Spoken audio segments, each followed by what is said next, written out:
We are doing a documentary on Becontree and the estate over the years, in which I'll be working with a pit stop crew of youth who are helping make this documentary. We'll be interviewing some of the elderly folk just to find out how it used to look, the memories, the fond memories they have back in their era, back in their time on the estate.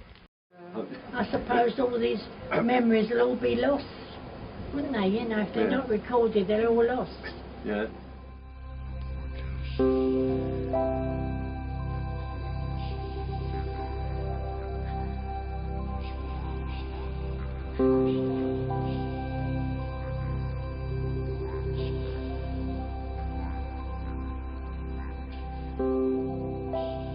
I'm 92 and I was born in Dagenham, where the Civic Centre stands now. Some old cottages that used to be near the Becontree Heath. A little way along was an old fire station, and then there was another shop called Brewster's. He used to sell more groceries. He had the only phone that was in Dagenham. It was all fields, supposed to have been left for the cattle to be grazed on. That's why they call it Nannygoat Common. I was born in Nannygoat Common. As I grew up, I still see the nanny goats there. They just used to wander free. My grandparents, my great-grandparents were all born on the heath. Where the swimming pool is now, there was 2 cottages, and that's where my mother was born. My father was born opposite. At my nan's, you had no electricity, it was all gas mantles. No toilet paper, it was newspaper cut into squares, threaded on a string, and outside toilets. And over the oldest daughter at home, it was her job of the night, next day, to go and empty all the pots into the toilets, you know. It was so different then. They pulled the block down that was where the farm was, and then they pulled our houses down to put the Civic Centre up. But of course they'd already built the house where they moved us to.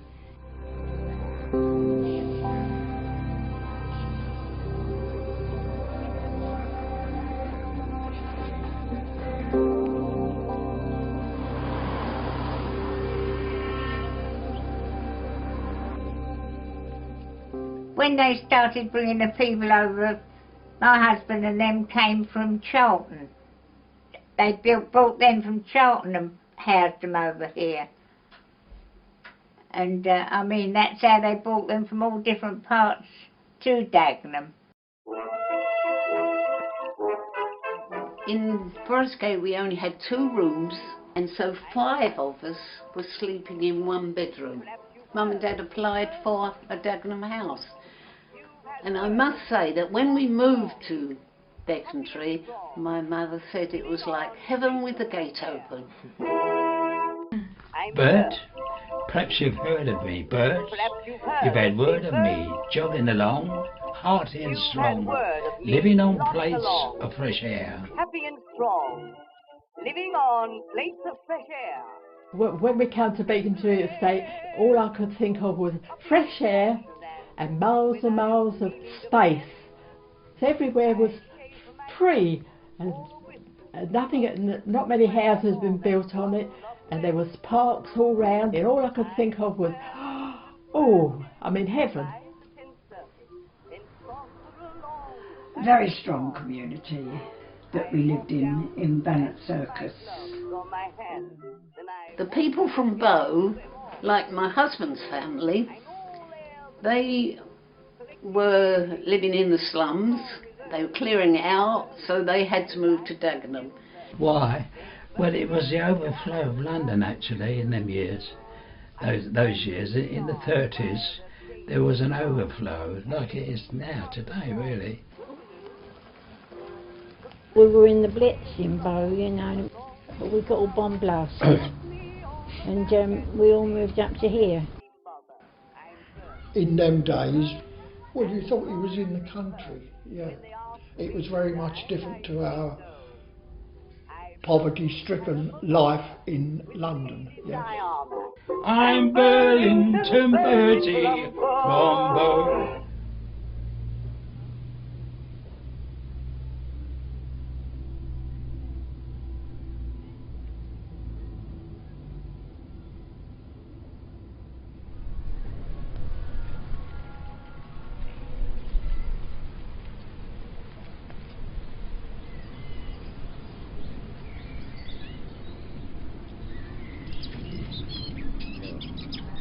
Yeah, spent many times down there. Yeah, Lovely. I like Broad Street. Yeah, yeah.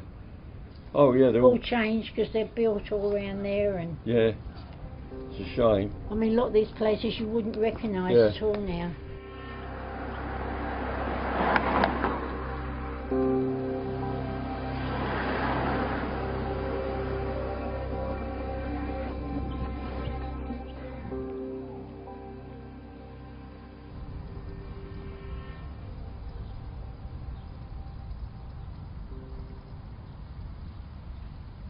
From our window, we could see Hainault Forest.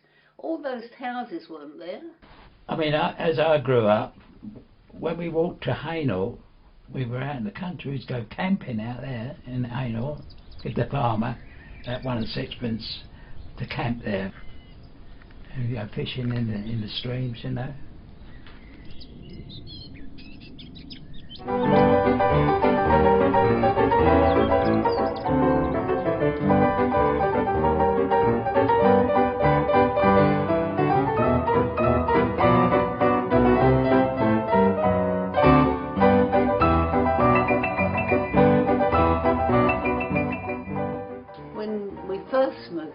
We had a railway going down the middle of Valence Avenue. In those days, when we first moved there, the railway ran from Chapel Heath through to the other parts where they were building with all the bricks and everything. And when they'd finished the building, they didn't need that railway and they took it up. And then just put grass down the middle of... This is why Valence Avenue is so big.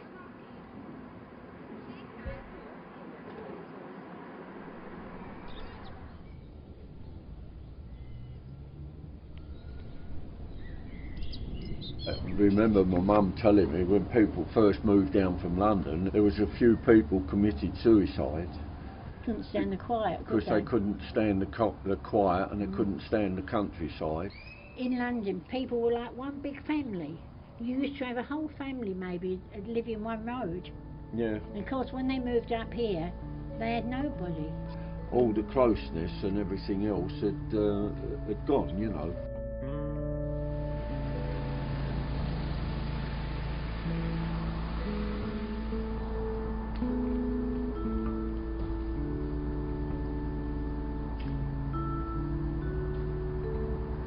My dad got a job on the council, and I was 6 weeks old when my mother got that house. And of course, it had everything: flush toilets, electric lights, everything. So it was a big difference to me nans. 52 Cornwallis Road. It was a lovely house. They were thought of when they were being built. The things were being thought of. Everyone went mad in Dagenham because there's an inside toilet. Yeah. Never had it before, and a bath. Yeah. It was an old music-hall joke, because we never had baths in London. We were told and thought that the baths were to put our coal in. In the kitchen, we had an old copper. Oh, first of all, you filled it with hot water. Then you put the pump into the copper, and the handle was on the wall, and you pushed the handle backwards and forwards, and it took the water from the copper up through a pipe over into the bath upstairs. And I thought that was very clever. Friday night was bath night. You only bath Friday. You only bath Friday. It's Friday night. That was my job. When the water boiled, and I used to be there all day long. Right, you're the captain. I used to put my cap on, and I'd be pumping this water up to the bath, And then when the then the copper was empty, my mum used to keep the bread in there, because there's no fridges, and they keep the bread in the cooler. Like, My mum used to cook the Christmas puddings in it. Yeah.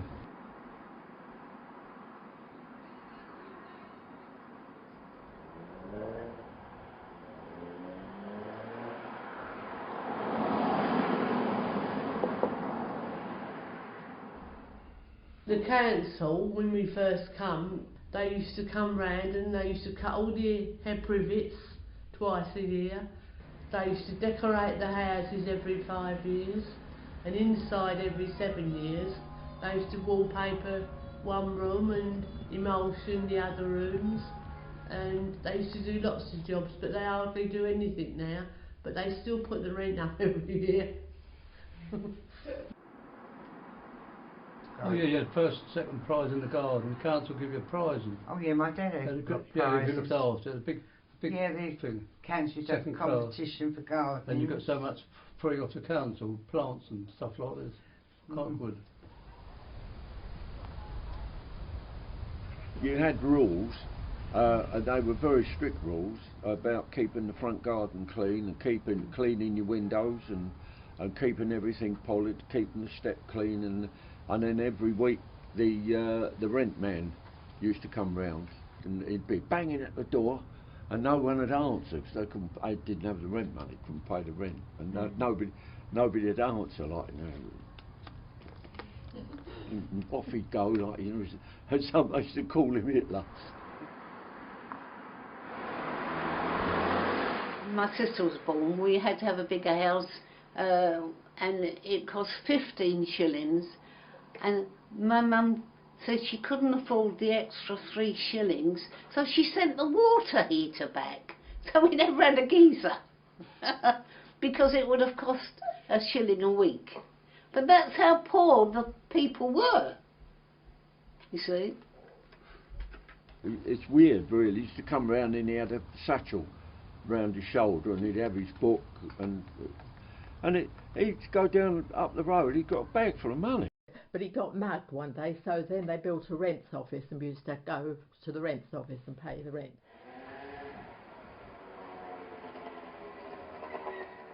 Everything was well looked after.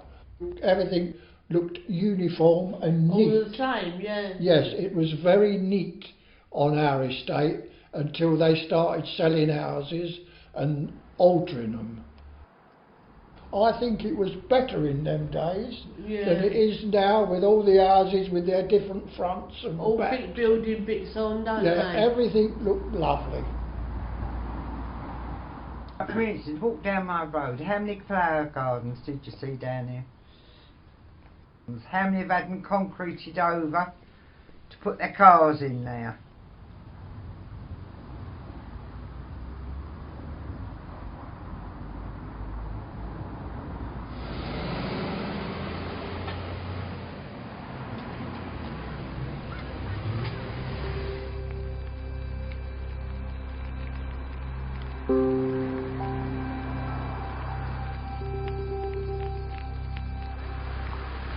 This is Chris's Corner Antique and Collectible Shop in Becontree Avenue, Dagenham. All way.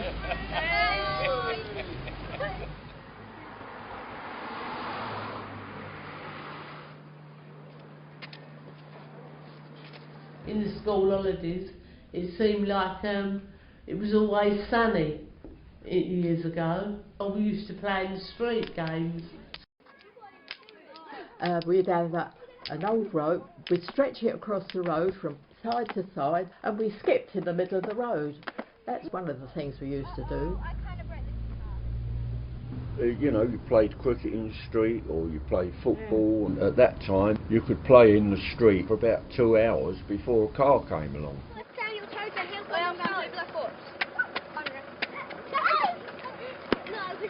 When I lived at my nan's, see, the garden's here, there's the road there, and there's the Civic.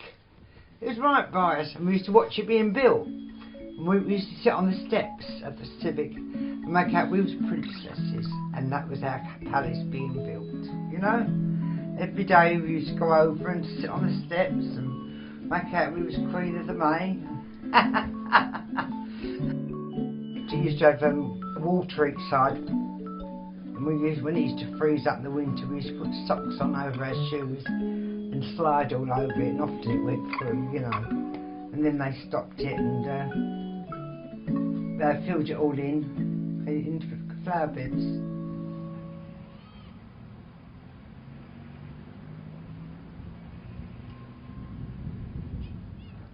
I remember the man, usually on a Sunday evening,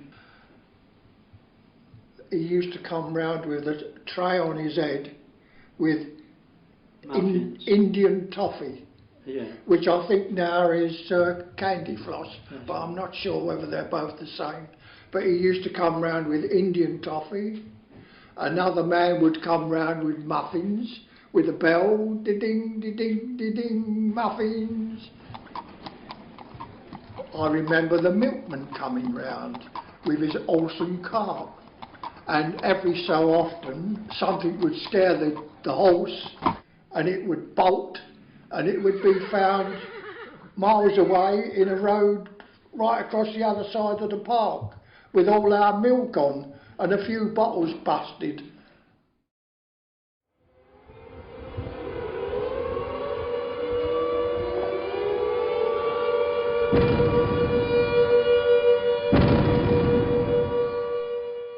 When they started the flying bombs, which were the doodlebugs, you heard them coming. It was a very sort of deep-throated roar, and then it stopped. Do you know what a doodlebug? No, I don't. It was a flying bomb. It was a manless pilot, you know, a plane, but it was called a flying bomb. I came from the shops, and this doodlebug suddenly appeared over the roofs, right across Valence Avenue. And I dropped the shopping, and I was near this man that had like pride in his garden, and he's got all his flowers and all that. And I did no more. I just dived over the hedge and went crashing down amongst all these flowers. I just laid there until I heard the engine stop. And then of course when I got up and I got indoors, my mum said to me, "What the hell have you been doing?" I said, "I've just dived in the man's garden." I said, "We just missed that doodlebug." She said, "Oh, I wondered where he was."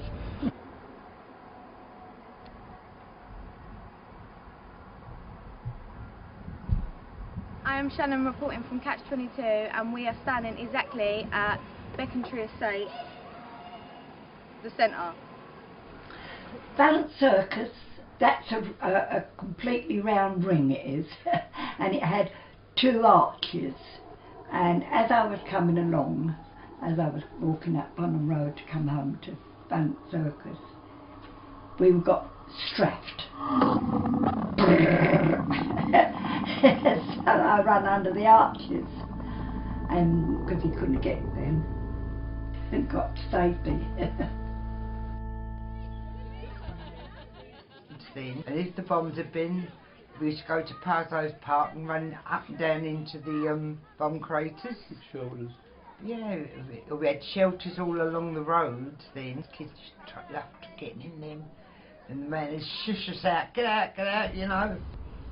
We used to rush round and see if there was any shrapnel or anything laying on the ground. I mean, that was quite a common occurrence, wasn't it? Oh yeah, yeah. Dropping bombs and... Yeah. But you didn't think anything of it? Yeah. All the children, I think it was just an adventure. Nothing else, was there? We was too young to realise what was really going on. 7 p.m. Eastern Wartime. This, ladies and gentlemen, is the end of the Second World War. The United Nations...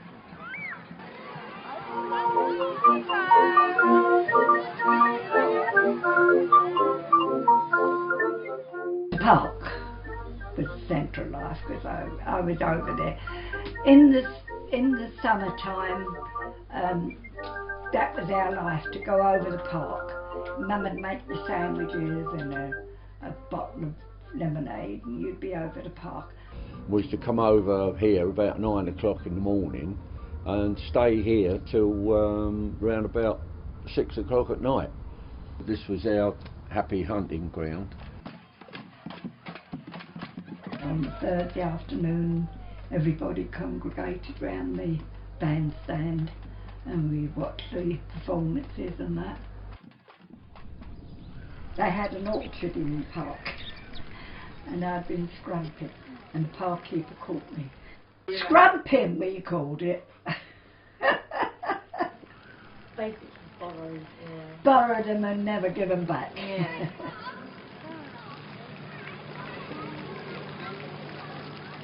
When you come through the gate, the main gate, on the left-hand side was the paddling pool, which after a few weeks wasn't very savoury.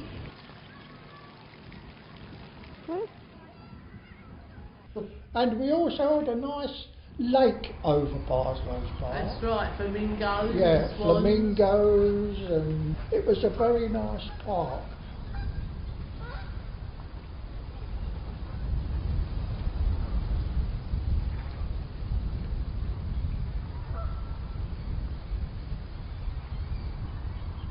There wasn't much here, nothing here. Because you went, well, what was here? Nothing. There was nothing else here for you. Becontree didn't go anywhere special. Round the shops and that. They by then they'd built cinemas, so I used to line up for about a couple of hours for sixpence to go and see my boyfriend, Clark Gable. I adored him. I did like, we took our dinner when we went to see Gone with the Wind. Well, it took over 3 hours.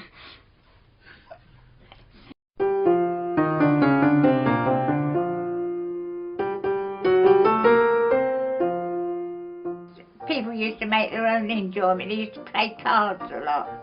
I used to run a cycling club because I always had a bike. In fact, I had a tandem, and run this club. And my son, I used to take him to show him around different places. We had a porch, our house had a porch, and every so often we'd say, right, we're going to have a concert, and we'd get a big curtain and we'd put it across the front of the porch, and we used to think we were wonderful, you know, we did these acts, and you'd come out all dressed up and think you were everybody. There was the badminton, there were cycling clubs, there was netball, there was cricket for the boys, and as I say, there was the girl guides and the Yeah. scouts. And I mean, there was a lot going on in Dagenham.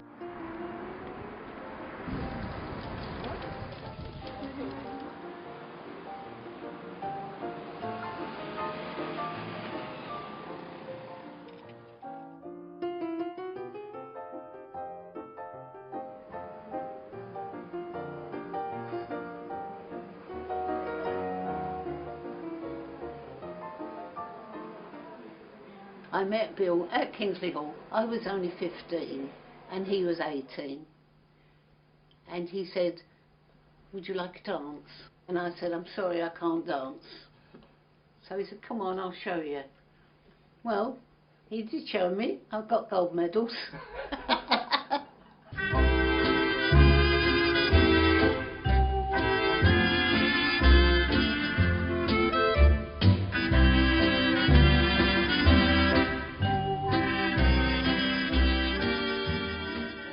The first Kingsley Hall was at Bow, and when the people come from Bow, they missed Kingsley Hall.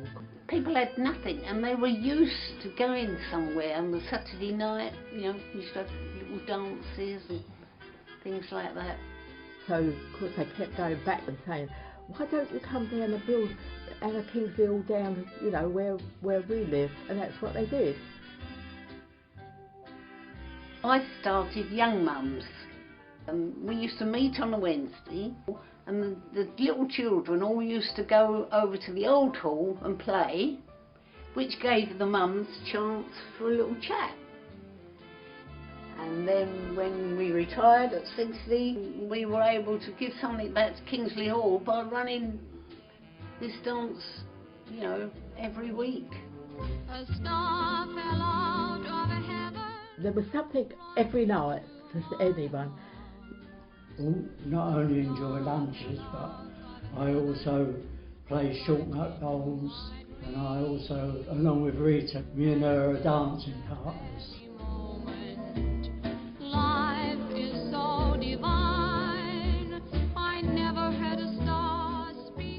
all the groups are run by volunteers. We did the dancing. Somebody else did the dressmaking. You know, that's how we've grown up. We all do the work voluntary. That's my father. He was a councillor and he started the Dagenham Town Show.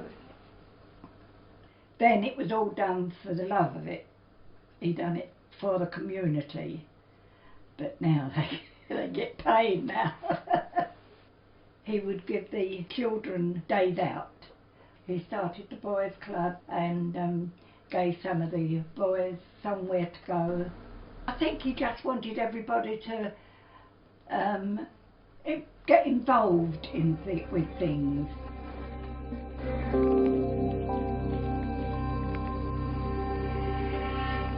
Dagenham altered from country fields to roads and tractors, and now look at it. Shops, factories, everything. That's how Dagenham's altered. At that time, that right to buy thing wasn't going.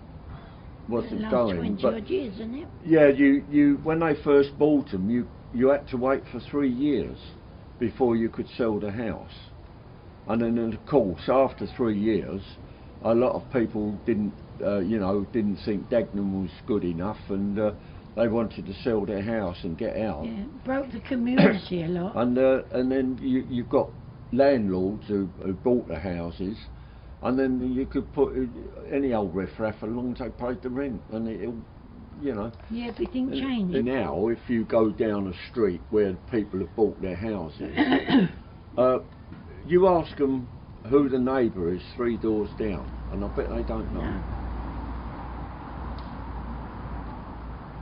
I know the estate isn't what it is now. It wasn't like that in my day. But it was a good place to grow up in. It really was.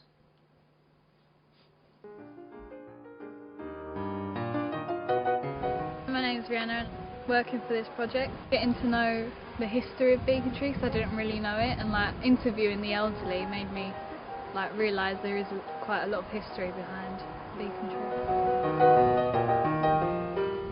And it's been interesting finding out about the lives of people and how the estate has changed over the years. Is it going to change the way you see where you live? Yeah, it will change my opinion because like I think this is like a horrible place to live, but like looking back, it actually seems alright.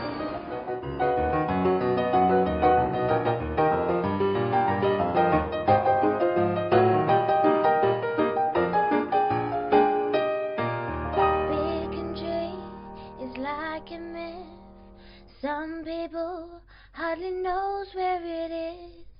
Some of us get so confused about what it is. Becontree or Becontree. The elderly told us stories. They remember the days they had the pools, but sadly they all got shut down. We lived a life great every day, only because we live in the land called Becontree or Becontree.